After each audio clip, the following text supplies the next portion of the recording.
Black women. It's Saturday morning, 2:02 a.m. And from my window, I can hear people laughing, talking, driving up and down the street. I live in the busy arts district in Tinseltown, Los Angeles. And as I hear these people laughing and joking, I'm thinking to myself that there's a lot of people that are in a state of uncertainty.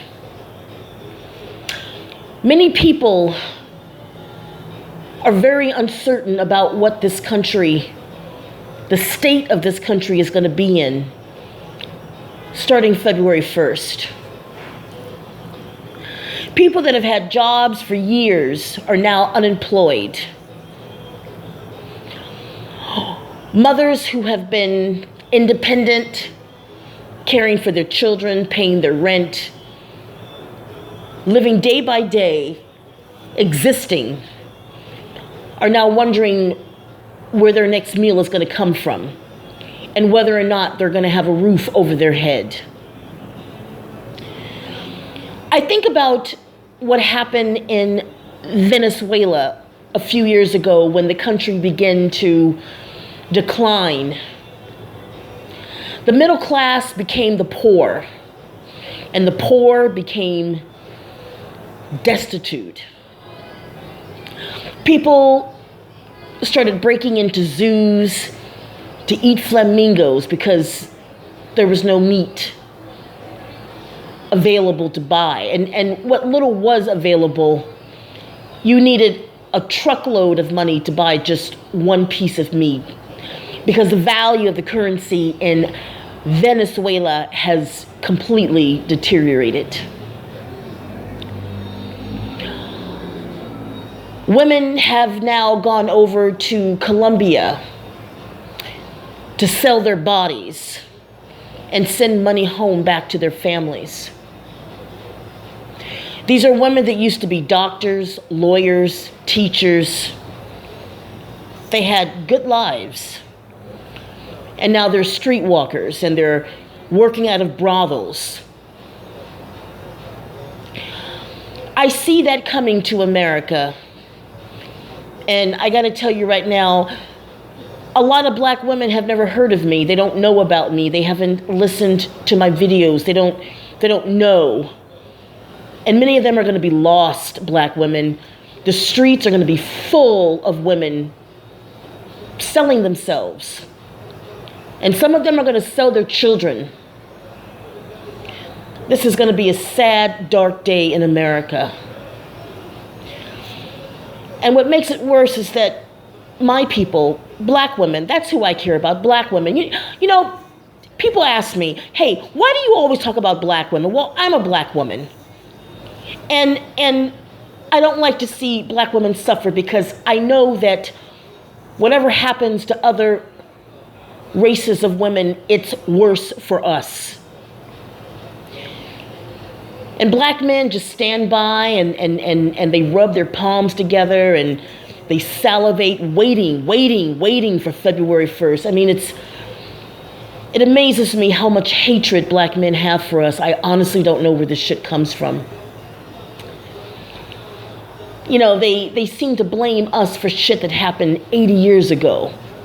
2 generations before many of us were ever fucking born. This is some sick shit. It's almost like it's cool to be a black dude and hate black women. It's like a hip, hot new trend. And it's a sick trend. You know, I told you guys a long time ago that there are 2 very important days in your life.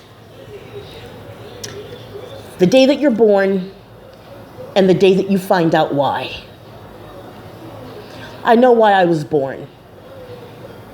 It all led up to this day. I can't save everybody. I wish I could. I wish I could save all black women that are going to face a world of hell come February 1st. You know, the foster care system is going to be packed with children whose parents couldn't take care of them anymore. A lot of black women are going to probably commit suicide because we've been very comfortable, we've been very safe and sound. And now it's coming to an end. And our men are not going to be there to help us. They're going to be helping themselves and their non-black women and their mixed race children. And, people wonder, why do you always talk about, non-black women, mixed race children? Well, because that's what black men care about. That's what they push and enforce in the media. And that's what they're replacing us with. And they don't give a fuck. They don't care. All I can do, black women, is make these videos and hope that you share them with other black women. We don't have much time. It's like, today's the 19th, right? It's the 19th. So we've got like 12 more days and the gates of hell are going to open. And yeah, I understand that there's more white people on welfare. I get it. I understand. But, there's an old saying that when America catches a cold, black people get pneumonia. Well, if black people get pneumonia, then black women, we get something worse than that. I don't know what's worse than pneumonia, but we get it worse. We have really got to pull together. We have got to pull together. We've got to look out for one another because nobody cares about us, at least not here in America. Nobody gives a fuck about us. We're on our own, like it or not. We must now put our faith and trust in the Lord. I don't like to talk about religion because not everybody is a believer, and I understand that. I respect that. I believe in religious freedom. I believe that a person has the right to be or not to be a believer in whatever deity that they choose or not. But you got to have faith, black women. Our faith is being tested.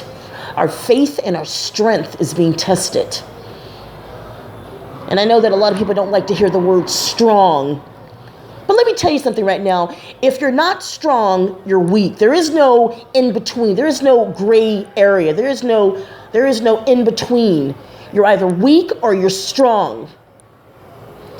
I often hear people say, I'm not pro-black. Well, then you must be anti-black because there is no in-between.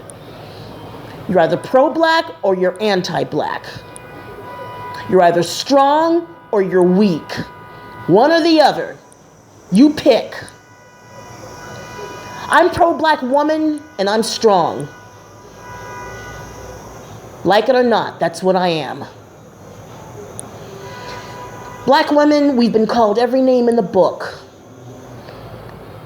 Black men have called us worse than any white supremacist ever could. I know a lot of us are sitting up with tears coming down our eyes. Thank God I don't have any children. Thank God. Thank God I've always had a pretty good insight of what's to come. That's why I made these videos over a year ago. I saw this shit coming. And I thought to myself, I can't keep it to myself. I got to share this with other people. Black women need to know about this. It would have been selfish of me to know that a storm is coming, a storm of pain and stress and uncertainty, and I not share it with other black women. I couldn't do that. I couldn't look myself in the mirror and do something like that. I had to make these videos. I had to share them with you. I had to try to reach as many black women as possible because I see what's coming and it's not good. It's not good.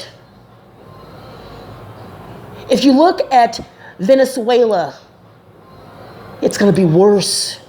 There's cannibalism, black women. I put a video up last year. I showed you a link of an inmate, a prison inmate in a Venezuelan prison eating another inmate. You think the people in the country that are starving? What about the people that are in prison? They're really starving. I looked at those inmates in that prison in Venezuela. They were emaciated. It's going to be like that here, man. I'm telling you, the prisons, even though they're privately owned, I understand they're privately owned, the inmates in prison are going to suffer too. I care about the black women in prison, the ones that are in there that are innocent, and the ones that are in there because they had no other choice but to kill their abuser, whether it was their boyfriend, their husband. I get it. Oh man, my heart goes out. My heart goes out to all the black women and children that are going to be suffering. Maybe it's wrong for me to say this, but I don't give a fuck about anybody else. I care about black women and children. That's who I care about. People often say, well, how come you never talk about black boys?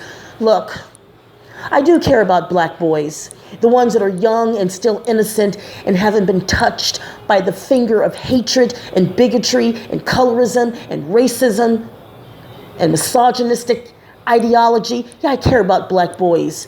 The little black boys, the ones that haven't been brainwashed by black men. Yes, I do care about those black boys. I do. But when these black boys get to be 15, 16, they've already been touched by the evils of the world, and they've already turned against us. I talk to black women, and their sons don't talk to them. I talk to black women where I volunteer from time to time at the shelter, and these black women tell me, my son, he doesn't talk to me. My son hates me. My son won't let me come stay with him. I talk to black women who have told me, they've had that conversation with their son. Mom, I don't like black women. I don't find black women attractive. I don't want to be with black women. I talk to black women that have had that conversation with their sons, and I see the tears well up in their eyes. I'm sorry for the background, but for some reason, drag racing is a real big deal down here in Los Angeles.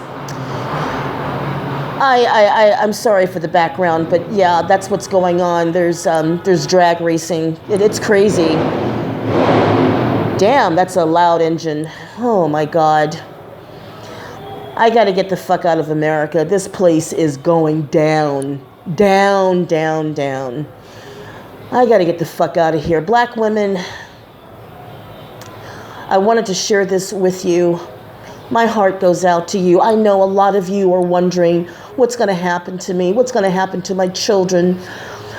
Black women, hold yourself strong. A lot of black men are they're gonna come after you. They're gonna take advantage of this opportunity to wreak havoc on us, to take revenge on us for some wrongdoing in their mind that they think we've done. Watch yourself. Watch yourself, black women. Watch who you let in your home. Watch yourself, black women. Hold on to your children. A lot of children are going to get kidnapped. They're going to get sold into sex slavery. People are not going to have money. Let me tell you something right now. When people don't have money, they do crazy things that they would never do if they had some sort of financial security. They sell their children. They prostitute. Hold on to yourself, black women. Don't sell yourself. Don't lose hope. Hold on to your faith. I gotta go. I'm out.